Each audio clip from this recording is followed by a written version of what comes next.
Good morning. Welcome back to the Light on Suitability podcast. I'm your host, Elizabeth Comeau. I've got co-host Dean. Joe was here with us. Something happened. I don't know if I hit the wrong button. He was here. He'll be back. I hope he'll be back. Otherwise, we'll wing it. Dean and I will wing it. We did it last week. We can do it this week.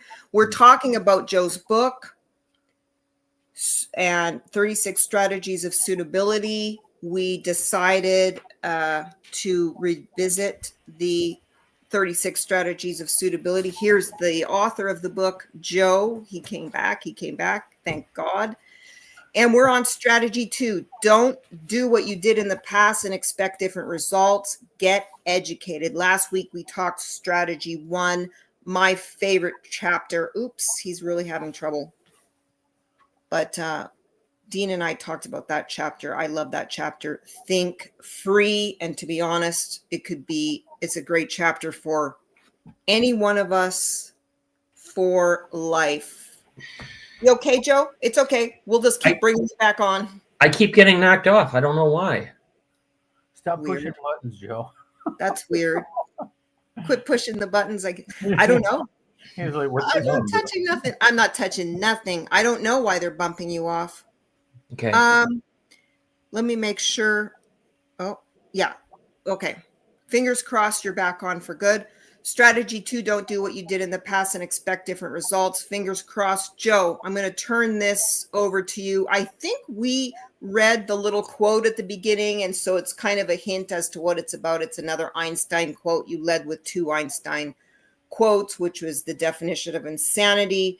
Very appropriate for the majority of guys and gals just starting out in the parole process, just to get past that first hurdle, which is, well, first 2 hurdles. It's a mindset hurdle, right, Joe? Like, you've got to start wanting to get out of prison, really wanting that and changing your whole mentality. And then once you've got the mentality saying, I want to get out, okay, well, if you want to get out, then don't keep doing what you've been doing. And that can be very difficult. But why don't you lead us off, and then we'll head on over to Dean for his insights.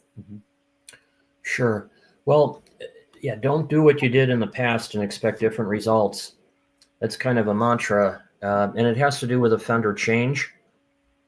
You know, it's all about offender change, especially under the structured decision-making framework. So whatever you were in the past, whatever led you to the crime, especially the causative factors, the character defects, you got to look at yourself with brutal honesty and say, hey, that's not working for me anymore. It got me to prison. And the problem is, especially when somebody first enters prison, you know, they're around a lot of people who are acting like them, and of course they want to fit in and get along, or some just want to go off and be by themselves. But regardless, they're still of the same mindset, and this change is going to be something new for them that they've probably never really encountered. Sure, everybody gets older and think they're more mature, and we do to an extent, everybody. But some profound changes have to be made from what caused you to put yourself in that situation to being no longer an unreasonable risk of danger from the point of view of the commissioners and, of course, public safety. So it's what change means. And change means looking with brutal honesty at yourself and at your past.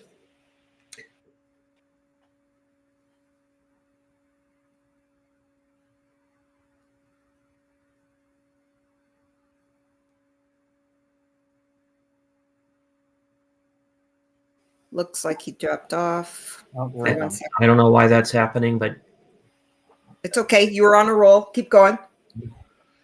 Yeah, I'm not going to ask you to stop the recording and see where I left off. which often happens. You in just dropped hearings. off, Joe. You just dropped off. Okay. Seconds. Yeah. At any rate, yeah, you gotta look with brutal honesty at your past and what caused you to do the things you did. What were the environmental factors? What were the internal factors? You have to take a deep dive into that, and it's not easy because it's going to take the average person out of their comfort zone to change and to be honest with who they were and what brought them to do the things that they did that were obviously illegal under the law and immoral for the most part. So they got to look at all of that and see, what got me there and what can I do now to change it? Because if you think you're just changed because it's 10 years after the crime or 15 years or 20 years or even 30 years, and you haven't done anything to address those issues, well, you're basically the same person. Well, yeah, I'm discipline free. I've been discipline free for 4 years. I'm not going to go do the same stuff. That was stupid. Well, you know what? Your brain is still wired for that. You've just been laying dormant. And when you get out in the community with the same stressors, maybe even meeting some of the same people, going to some of the same places, or even not even doing that intentionally, just driving by and living or whatever, you still have the same people. You're bringing the same package back into the community that you brought into prison, and that's not going to get it done in terms of public safety. So to expect, you're just getting older and more mature isn't going to cut it. And you'll have nothing to demonstrate when you come to the hearing, but worse, you're most likely setting yourself up to fail when you go out on parole. So that's the long and short of it. You can't just think about what you're going to show the commissioners. You got to think about the stability factors out in the community, and you just got to bring back a different mindset. You can't.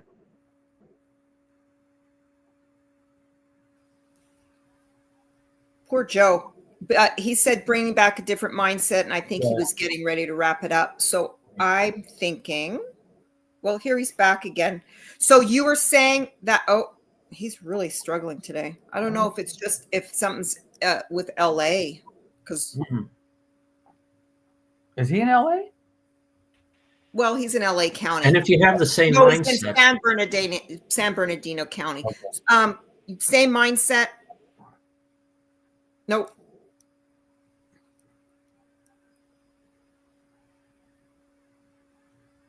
He's really struggling.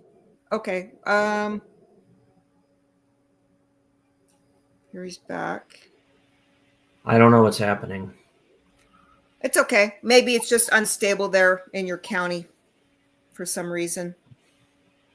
Regardless, though, just to close out, yeah, you got to bring a different mindset back. Otherwise, you're expecting different results while doing the same thing, and it won't work. Right. He got his last word in. Holy cow, poor guy. Yeah. Dean, I think you got the gist of what the chapter is about. You've probably got a lot of thoughts about it. Yeah, it's I think a lot of it is, if you're going to continue doing what you're doing, you're going to continue getting what you've been getting. You want something new, you got to do something new. It's very simple. Just saying, well, I don't want to ever reoffend, I don't ever want to hurt somebody again isn't enough.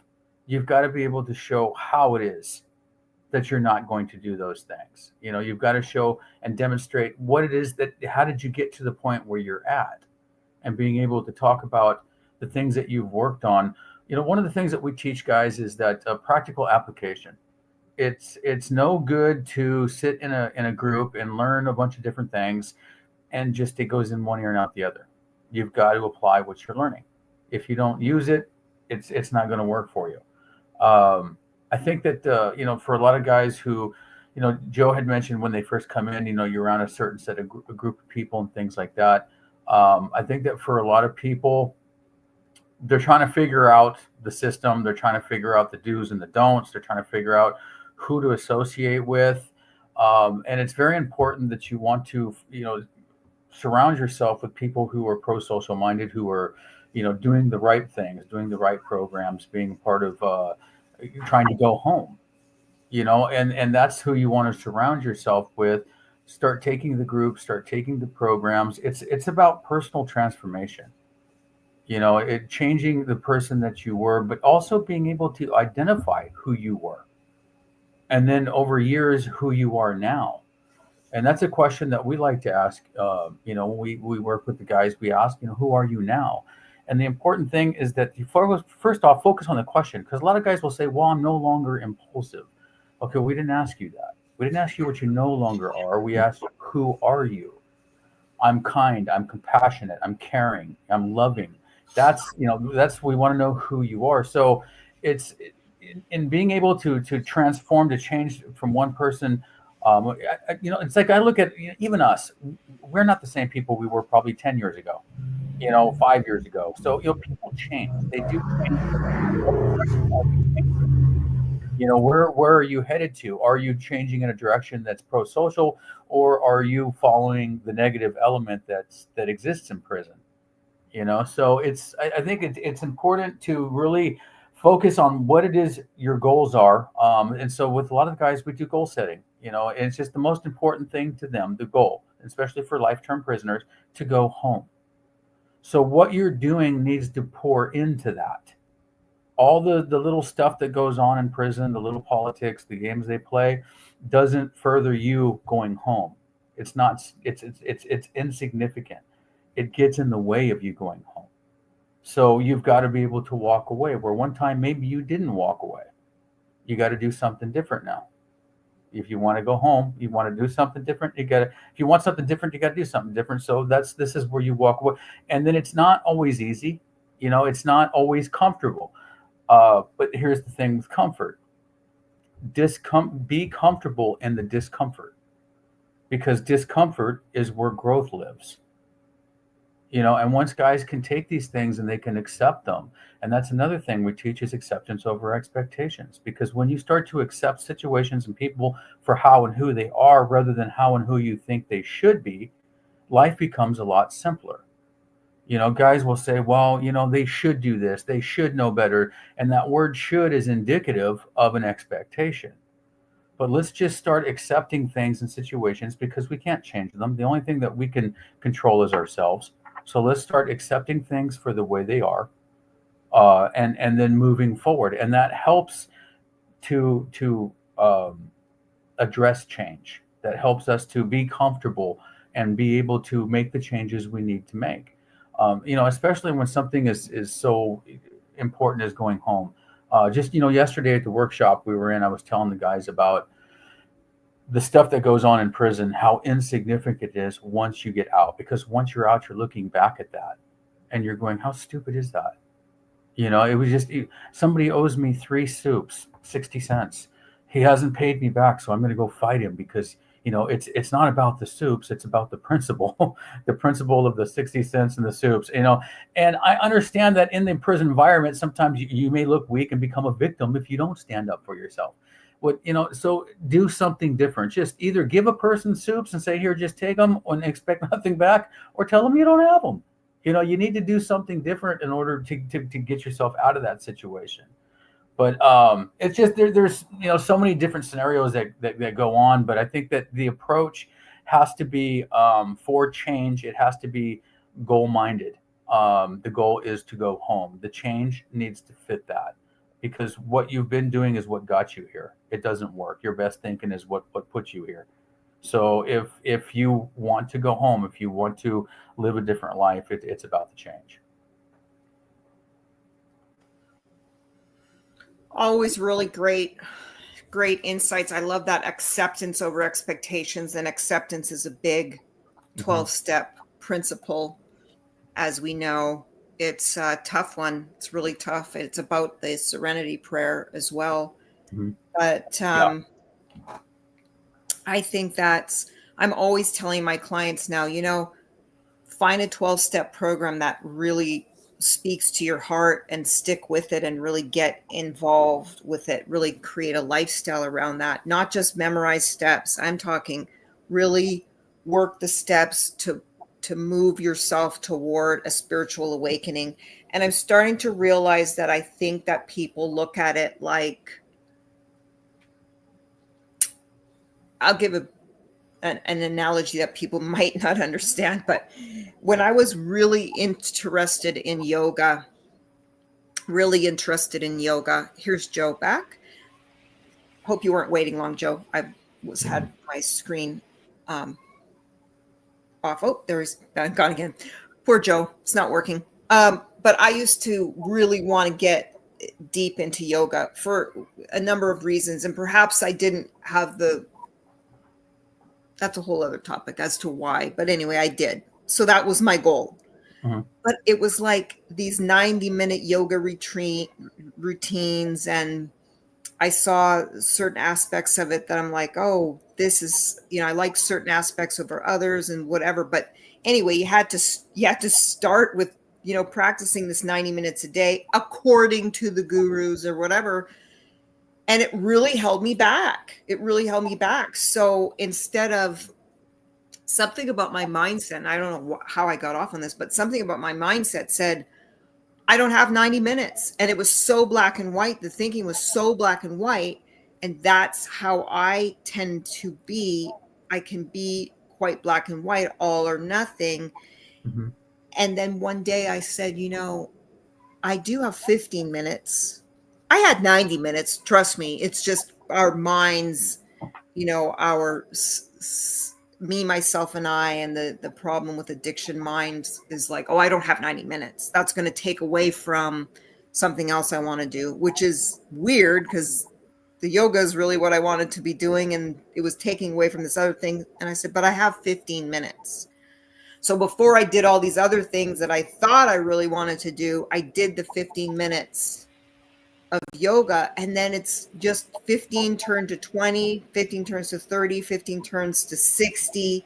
Mhm. Next thing you know, I'm literally, my yoga practice is 2 hours. Now yoga is not just asana practice, postures and things. It's meditation, it's breath work, it's all this stuff. So it's a very complicated thing. But what I'm trying to say is I had to let go of my black and white thinking that it's all or nothing. Either I only do 90 minutes or zero. And what ended up happening is I was doing zero. And then until I started going, okay, well, how about 15? We'll just go against the grain on that. But I think this also has, and one thing I heard in your conversation as well between the both of you was courage. Mhm. And I hear these young kids too, and the young kids, it's so, that's Joe. I was going to tell him that I'll just tell him that it's okay. Yeah. We cut you loose. We're going to cut you loose. Don't worry, Joe. We'll see you next week. If you come back, great. If not, don't sweat it. Just so he doesn't stress out. But courage. So I have these, young gangster, and when they come to me and they said they've already debriefed and or stepped aside and or gone S&Y before the age of 40, I think, wow. Yeah. That is crazy amount of courage for such a young person. And some of these guys do it in their 30s. I even had one guy do it when he was like 29. And I thought, wow, that was great. And I thought the missing element for all these other guys was courage. I talked to a guy whenever, nobody will know who it is, a client last week, and he'd separated mostly from the activity supposedly, but I know the yard he's on. It's a level 2 active yard. It's just crazy. It's general population. And when we really got to the nitty gritty of it, and he'd been told by by an attorney, Jeff Champlin. I know his style, and he's just like, he tells them straight up, Yeah. this will not work for you. You need to do this, this, and this. You've got to, I think you should waive and get this last bit done. And what he needed was to distance himself from the gang activity. And when I really got down, and he tried to convince Jeff that, oh no, I'm not really involved, and oh yes, they said I could just step aside, and oh yes, all this other stuff. Uh-uh. And then I was like, well, I need to approach this in a different way with him, because he's already made he's already been put on the defensive. Mhm. He felt like he was on the defensive with Joe, or Jeff, I'm sorry, and needed to defend himself and all this stuff. And so I was like, okay, well, I started to explore stuff. And then I just asked him, I said, I don't know what I asked him, but then he started to cry, and he's like, oh my God. I said, you know what that crying, and then he was embarrassed about the crying. And I said, you know what that crying means? That crying means, you know, that Jeff and I are telling you the truth. That's what that means. And that means, you know, that all you have to do is dig and find the courage to go. I said, go. I said, buddy, do it. Just go to the lieutenant today and tell him, no more. Can you please help me get off this yard? And he's like, I'll talk to my family and I'll talk to this. And I don't know. He still didn't know, but he's like 60 years old. Mhm.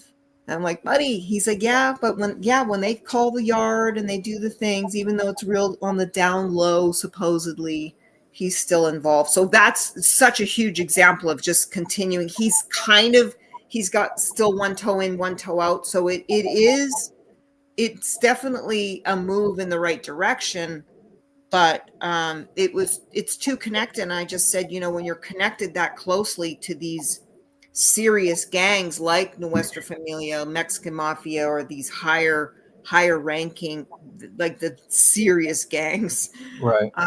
you have to have this bright line for the commissioners. They just want that bright line. And maybe, have I had people that can get paroled off that yard and granted paroled off that yard?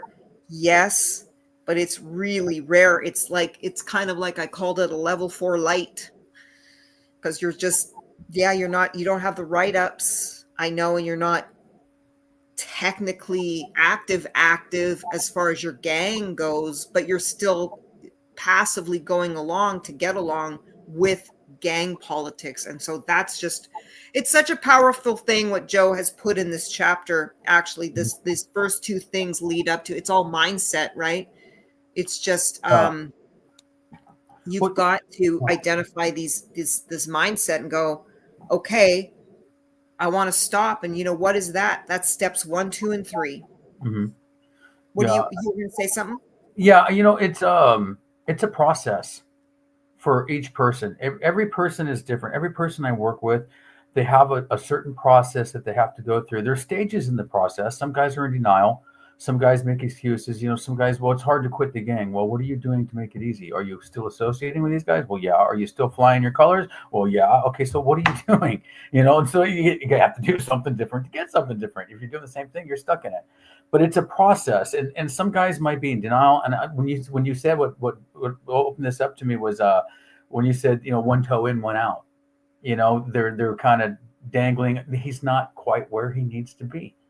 And so I look at things like that, and I think that, okay, so in this moment, you're exactly where you're supposed to be, because you're still on the process. The path you're traveling is still a little different.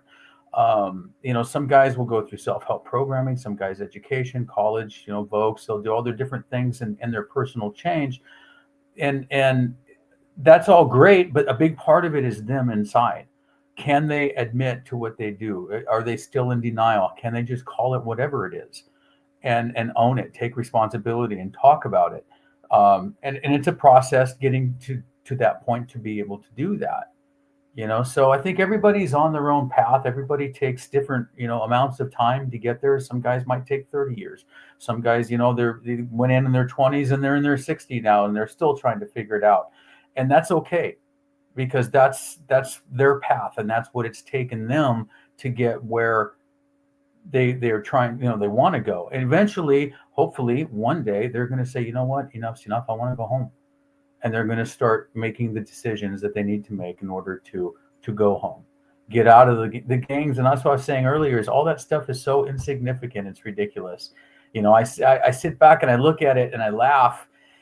And I tell the guys this when we go into the prison system. I tell them, I said, you guys don't realize what you have out there in the world and how much more important that is to be able to do those things and be with your family than get into fights because somebody who you don't know is calling shots and says, this guy needs to be handled. You guys go do it. And then you do. And then you're the ones who get in trouble. I mean, it's just ridiculous. So I think a big part of it is like, we have a lot of clients who also went into the SNY or non-designated yards. And I think it's great because it takes them out of those environments where they're still living and trying to be accepted or do what somebody else is telling them to do. When they go to the SNY side, the non-designated side, that's when they start living for themselves, making their own decisions. And so a lot better, But yeah, I think everybody's just on their own process, and and it's just it's like the title. You want to do what you did in the past and expect different results. I mean, it's not going to work. So you got to make the changes. Yeah, I love that. Thanks for reminding me about that too. It is, everybody has their own process. We're all individuals, and we all have different imprints of what happened to us, in childhood.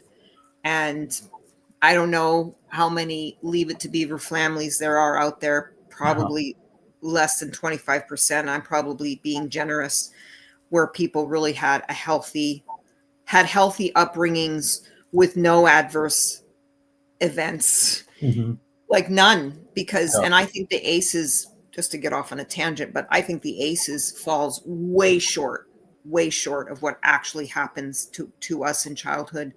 Like, I have a friend who mentioned great parents, but she was bullied at school.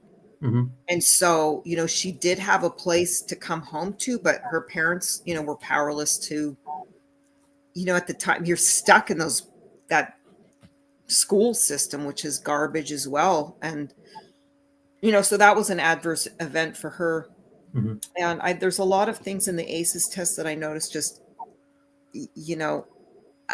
if you score it literally, some of us may show up as a no ACEs, but really the imprint is there. And so that, I think that is part of why some people find it harder to get the courage to go and do it, and other people can easily find the courage and go off and do it and say, you know what, Sarge, I'm out of here.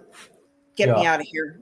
Get me a medical appointment, whatever, or go to the dentist appointment and tell the officer supervising the dentist appointment, I'm here to get off the yard. I just wanted to show a medical ducket, or whatever it takes, if it's that dangerous. I know that some of the yards still are very, very dangerous, but I think the dangerousness of it has lessened somewhat, because I think the gangs realize there's always new recruits. There's always somebody willing to take your spot. And so I don't know that I don't know. There's so much control in those things. There's so much codependency in that whole structure. But I mean, and this is just one thing. Gangs is one thing. Negative attitude is another. Dropping a negative attitude, it's really hard to do that. And it's number one, you have to be aware and catch it every single time you mutter something negative out of your mouth. I went to this healing retreat once, and the guy said, wish granted. Every time you say something, anything you say out of your mouth, trust me, God is saying wish granted. And that's why you have free will. So watch what you say. Words are powerful, because we know from, the Gospel of John, the word was God, the word was with God, and something. But it's very powerful, is what I'm trying to say. I should know that chapter and verse by heart, as a good Catholic girl. Anything, let's see what else. Well, in my former life, now I just learned this new thing, that a spiritual awakening isn't all kumbaya. It's actually it's pretty It's pretty hard. I've been reading this book by Jim Carrey. It's kind of an interesting, crazy journey down what it's like to live in Hollywood and Malibu and all that. But I think it's threaded with this notion of spiritual awakening. And Jim apparently had this huge spiritual awakening, this profound spiritual awakening, where he finally saw reality for what it was, and saw the nature of so-called reality in Malibu and the Hollywood lifestyle for what it was. But don't know why I went off on that tangent. Let's do Joe's book some justice. It's not enough to just avoid negative behavior. I think that's what Joe started out with talking about, or continue prior positive conduct. The strategy that he emphasizes is really working on yourself, the inside of yourself, and always holding yourself to a higher standard than anybody else expects of you. And don't make any more excuses why you're not working on changing your situation for the better. And, and holding out hope. And I had a guy who's trying so hard. He came to my meeting. He says, I've been trying so hard to do everything they want me to do, and program and study. And he's a sex offender, so it's just tough. There's a lot of narcissism in sex offenders that I've noticed a pattern of, and some other things like they just have they struggle with self-awareness, and it's hard to connect the dots sometimes between those crimes. And commissioners tend to be very black and white as well. They just think if you were molested by a boy and you're a boy, then that means that you're going to go and molest boys. Like they just have such a disconnect with sex offenses. And that's just one of the disconnects that I notice from commissioners about sex offenders. But the guy's really struggling. He does have the extra hurdle of being somewhat narcissistic, and then he came out with a high risk, and I really feel for him. I really understand why he's discouraged, because she gives him a high risk. He has done nothing, no write-ups, no more write-ups. It's all the same stuff. He mentioned some fantasy that he mentioned in 2021 with the prior panel. She used the same thing against him.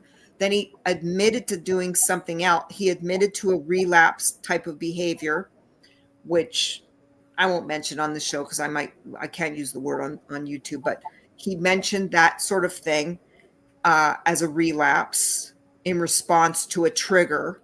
Okay, so he had the trigger and then he did the relapse activity.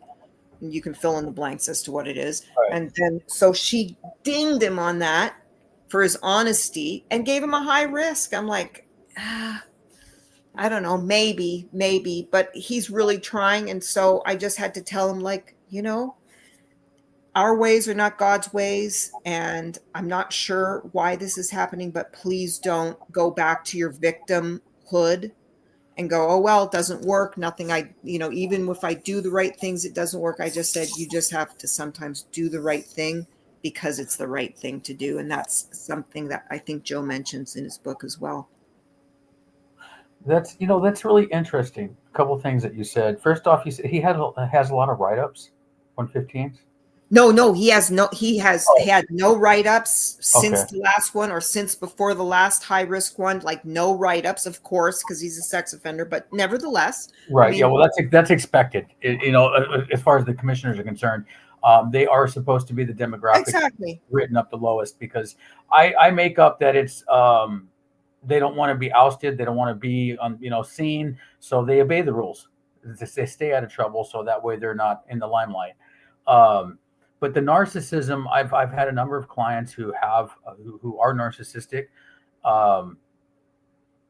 It's addressing that, and sometimes it's just being assertive with them to address that narcissism. Because if you're going to go home, I mean, you've got to address this stuff, and believe me, you'd rather hear it from me than the board, because when the board tells you, it's going to cost you years more of your life. And so let's work on this stuff. This is what I'm seeing in here. When I'm talking with you, this is what it sounds like to me. This is what I hear. And a lot of times the guys are receptive to it. And I have a few of them that say, yeah, I am, I am narcissistic. I had one client who's an elderly guy who served 20 plus years in the military. And when he first hired me to work with him, he started to dictate to me how it was I was going to provide services. And I said, well, let me just stop you right there. This is my show. I tell you how we're going to do it. You don't tell me. And that caught his attention.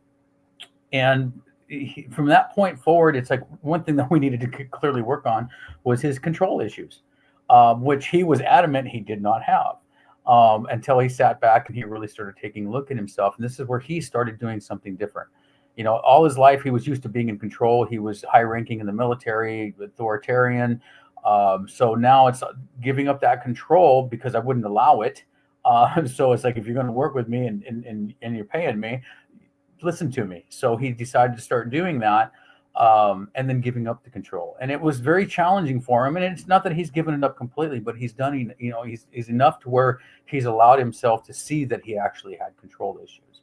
So he's able to do things different, and it's he's transferred from one prison to the next. And it was funny because you were talking about negative mindset, negative thinking, and everything that he had looked at before. It was always negative. Never had anything good to say about anything. And it's just like, what's the point of this? So that goes back into acceptance over expectations. You're complaining about a prison on something that you have no control of, the way it's ran, whatever programs they have, nothing you can do about it. So what's the point of being miserable over it? So it's I think the point of being miserable is it gets back to our neural pathways. It's our nervous system, our imprints. That's the imprint that keeps us safe, emotional safety, because disappointment is too hard, too painful. And so if they can stay with the negative thing, then they'll never be disappointed, and they won't have that big hit that happens, so that it would trigger them to perhaps relapse into this other thing. So it might be, actually, now that I'm thinking about it, it might be a coping strategy to say, well, the glass is half empty. Don't worry. It's, that I think is emotional safety. Okay. So I can see that as a defense mechanism is what I hear you saying. So yeah, I can see that. I can see where that would be. And it's so unproductive. It's but your nervous system from childhood, the imprint, that's what your ego knows, and that's what helped you to survive all those years, even though you're in prison. And just then, I think that's why self-awareness is such a powerful, it's cognitive behavioral therapy, right? I mean, you know more than I do about the therapy, but it's just trying to get yourself to see it. And it's really hard. Like, I have some very negative clients, and I have empathy for it now, because now I say, oh, that's just the small child within you. That's your inner teen, your inner 6-year-old, your whatever it is, still rising up to protect you. Mm-hmm. And you just haven't been able to let that imprint go. And that's why I talk to my clients all the time about doing this other work. I said, yes, work on getting granted parole, sure. I said, but I think you need to work on your trauma and getting to the heart of your trauma, because if you can wake up free of that need for that negative emotional safety defense mechanism, it's a coping strategy. If you can wake up and say, you know what, I'm free no matter where I wake up, then I found those clients, I'm like, this is a no-brainer. You don't even need me really to help you to get to this parole hearing, other than to maybe suggest some documents or suggest a tweak here and there. But when I find that my clients have this amazing attitude, and a lot of times I find that they find it in, for lack of a better word, religion, but because spirituality really is personal, is doing the work on yourself, is to understanding the nature of who you are, is actually spirituality. But I find that a lot of people that they walk the path, they're reading the Bible, maybe they attend chapel. That sense of service, that sense of community, that sense of purpose and Mhm. meaning Yeah. really helps them as well. Yeah, I have a lot of guys who are Christians, go to church, pour into the faith, studies, all kinds of things. And I think you're right. It's purpose. For them, a lot of it seems to have given them purpose. They're finding some kind of meaning Yeah. in what they're doing. And it helps them to change their lives. They start looking things from a scriptural basis.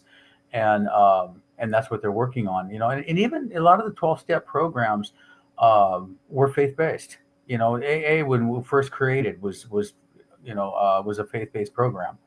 It was Um, created the Oxford group. Yeah, it was faith-based. And then Bill actually took it and mhm. flipped it on its head. He took the honesty, unselfishness, pure, and the other one, loving, and he just flipped those on the head and created steps out of them. So the Mhm. Oxford group actually, how did you recover from alcoholism? Through two-way prayer. The two-way prayer process is what they relied on. And there's a guy right now, he's got a podcast that says all you need is two-way prayer in the Oxford group method. But I digress. The commissioners love the 12 steps. And I think the 12 steps are very important. Very important. If you work them in the way that's meaningful, I think they're great. But also I talk to my clients sometimes. I just get really hardcore about it. I say, we do have free will. And when we came here, we have sort of this debt to pay, or we enter into these soul contracts. And that's just something that I have started to realize, and that 100% aligns with what the Bible says, that God gave us free will, and that's why he gave us free will. And sometimes we are all living and working on these karma. So there's karma, and then there's the service of the karma. Maybe service is a better word than debt, but we all are doing that to some extent. When they go, I just don't understand, I'm just doing everything I can. I say, well, unfortunately, you just got one of those crimes that, we're going to run into a lot of biased Right. commissioners, a lot of bias. Every time we're going to confront the governor, and most of the commissioners, most of the DAs, and most of the psychologists don't understand that it's a disorder. It's a Yeah. mental health disorder. So it's just like anything else, bipolar or any one of these other axis. I think it's an axis B. You would know. Um, can't medicate your way around it. You just Right. have to. They tried, but you can't medicate your way around it. And so I just sometimes say, this is you have to service this karma a little bit more, and probably not just to get granted parole, but it's going to be forever, and you entered into these contracts. But I definitely tell them, this is a private conversation between you and I. Please don't mention that to commissioners, because they are very linear thinking Right. people. Especially don't want to hear that everybody's got their karma, including the victims. So that is just one of these tangents that Joe and I sometimes go off on. But now I'm going off on them with you. That's great. But you should, just to end the stream Mhm. on another tangent, have you ever thought about, are you thinking about getting your law license? No. Well, I don't think I'd pass the background, the moral background. Well, So there's other people that have passed the moral background. so is it possible to do with felony convictions? Yeah, look at Rich Pfeiffer. Huh, I don't know who that was. The person I know was Keith Chandler, and I don't know if you know Keith. His girlfriend is Tracy Fox. She's a BPH attorney. Oh, Uh, okay. and he's passed the bar. Years, what's holding him up is the moral background, because he was once in prison. So But that's look at Rich Pfeiffer. yeah. See, I've never heard that person before. Very famous. He's a very He did Swanigan, In Ray Swanigan. Okay. He also represented very famous this is no, I'm not revealing Manson Okay. One of the woman. Atkins. Yeah. Yeah. The Atkins. The very Leslie Van Houten. He fought for Oh, her for years, okay. I Yeah. I believe. think I've never really considered getting the law thing. Going to law school or working on that. It's I've always been more of a social science guy, Yeah. human behavior, and I've just finished one class. I have one class left. You're so good at it too. Like it just comes naturally for you. Yeah, well, I think a lot of it's lived experience too. It's what Yeah. I've noticed about a lot of mental health professionals. They have the textbook knowledge. They don't have Yeah. the life experience. It's Um, like amazing. yeah, Yeah. in the field that I work, I have the life experience. I have the textbook knowledge. So the doctorate just furthers the knowledge, and so far so good. It's just Yeah.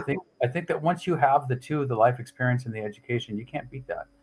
Yeah, So I think that's the advantage that I have as well because after this year, we've all been work personal journeying for a while, but this last year since I lost Bruno and I went into the, what do you call it, dark night of the soul, and I had to figure things out. I relied a lot on 12 steps.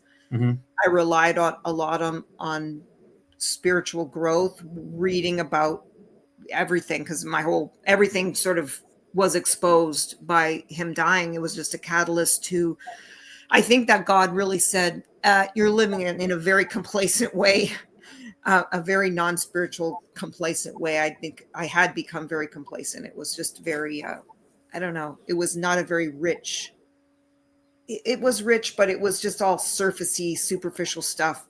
I think that's why I'm drawn to that book by Jim Carrey. But then, so by studying the 12 steps and working the 12 steps, like Mhm. going to the 12 step groups, attending as many as I did, and actually working the 12 steps, I worked the 12 steps on my own every day. I actually work steps. I work them in groups. So 1, 2, 3, 4, 5, 6, 7, and then 10, 11, 12 is just is the daily work. But I'm able to communicate with my clients. They go, you actually know these steps. I go, yeah, I know them. Like I can talk to them about what's going on. I can talk to them about the inner child work. I can talk to them about the trauma and the connecting the dots and how to figure out the stuff going on. I can actually have a conversation with them instead of just saying, okay, here's your list of things to do. Because I can have a conversation and go, on paper, I could see the guy looked like, oh, she said, oh, yeah, he's got self awareness. And then I start talking and I go, oh, you know what? I think you need to dig into this thing, or I think we're missing this piece of it. Mhm. I think I'd really like to see you talk about that piece of it. And what I'm really good at finding are narcissistic traits that go undetected by the commissioners too, because that can really create a barrier to success. Because once you get that, if you've got the narcissistic trait of, say, superiority or lack of empathy is Right. usually the one that overlaps with antisocial personality disorder, then I can say, hold the fort here. I think you really need to look at these traits. This is going to be really important for you going forward. And if you can handle it, here's a couple of books, because most narcissists cannot look at themselves in that light because, again, another coping strategy that they learned in childhood.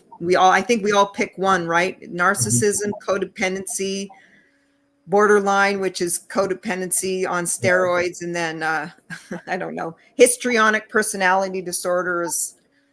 I I'm starting to see that one. I didn't know that one, but I think that's also, it's also prevalent and can be somewhat mistaken for narcissism, but it's a different type of narcissism. Yeah. But Wow. anyway, um, I'm fascinated by the topic myself. I was just curious. Yeah, I was just curious if you wanted to get a law degree. Yeah. No, I think once I finish this the dissertation, I'm going to enjoy a nice break off of school. Good. Yeah.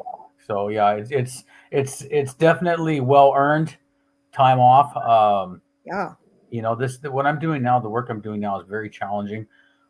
There's a lot of stuff. I mean, I have to read it over 2 or 3 times just to understand one sentence, to make sure, Oh, okay, this is wow. clear. So, but I'm doing well, so it's, for somebody who grew up being told that they were stupid all their life, uh, Oh, I'm doing all right. So yeah.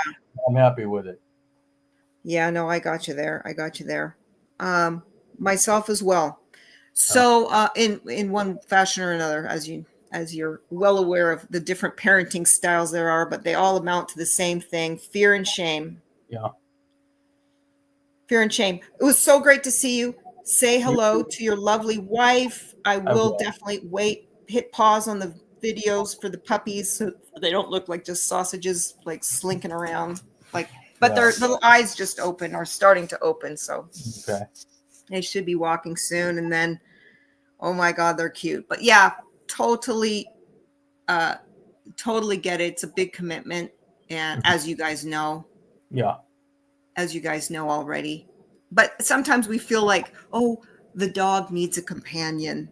And that's probably on the pro list, but it's like, Yes. they've got you guys. I don't know if that's just the excuse we make. Yeah. Oh, that's funny.